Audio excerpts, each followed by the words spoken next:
Hi good morning. ಇದು Tuesday ದಿನದ mini vlog. ಇಲ್ಲಿ ನೋಡ್ತಾ ಇದ್ರೆ ಈ ರೀತಿ ಸಮ್ಮರಲ್ಲಿ ನಾವು ಬಾದಾಮ್ ಜ್ಯೂಸ್ ಮಾಸಾ ಎಲ್ಲಾನು ಕುಡಿತೀವಲ್ವಾ, ಈ ರೀತಿ ಸಣ್ಣ ಸಣ್ಣ ಬಾಟಲ್ಗಳನ್ನು ವೇಸ್ಟ್ ಅಂತ ಬಿಸಾಕ್ತಾ ಇರ್ತೀವಿ. ಸೊ ಈ ವಸ್ತುಗಳಿಂದ ಕೂಡ ಈಗಲೂ ರಿಯೂಸ್ ಮಾಡ್ಕೊಳ್ಬೋದು ಅಂತೇಳಿ ಗೊತ್ತಿರಲಿಲ್ಲ. ಸೊ ಇದರಲ್ಲಿ ಕಾಫಿ ಪೌಡರ್, ಹಾಲು ಹಾಗೆಯೇ ಸ್ವಲ್ಪ ಶುಗರ್ನ ಹಾಕಿ ಈ ರೀತಿ ಶೇಕ್ ಮಾಡಿ ನೀವು ಹಾಕಿ ಕಾಫಿನ ಹಾಕ್ಕೊಂಡು ಕುಡಿಯೋದ್ರಿಂದ ಒಂದೊಳ್ಳೆ ಟೇಸ್ಟಿ ಆದಂಥ ಕಾಫಿ ರೆಡಿ ಆಗುತ್ತೆ. ಸೊ ಟ್ರೈ ಮಾಡಿದ ಮೇಲೆ ನನಗೂ ಅನ್ನಿಸ್ತು ಇದು ವರ್ಕ್ ಆಗುತ್ತೆ ಅಂತೇಳಿ. ಸೊ ಪ್ರಜ್ವಲ್ ಹೇಳ್ತಾ ಇದ್ದೆ, ಏನು ಸಿಕ್ಕರೂ ಅದರಿಂದ ಏನಾದರೂ ಒಂದು ಟ್ರೈ ಮಾಡ್ತಾನೆ ಇರ್ತೀಯ ನೀನಂತ.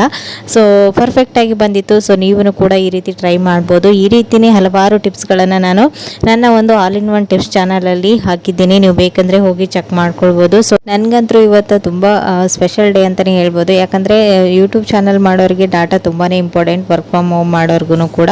ಸೊ ಹಾಗಾಗಿ ಹಸ್ಬೆಂಡ್ ಇವತ್ತು ಮನೆಗೆ ವೈಫೈ ಕನೆಕ್ಷನನ್ನು ಕೊಡಿಸಿದ್ರು. ಸೊ ಹಾಗಾಗಿ ತುಂಬಾ ಖುಷಿ ಆಯಿತು. ಇನ್ಮೇಲೆ ಅಷ್ಟಾದರೂ ವಿಡಿಯೋನ ಹಾಕ್ಬೋದು.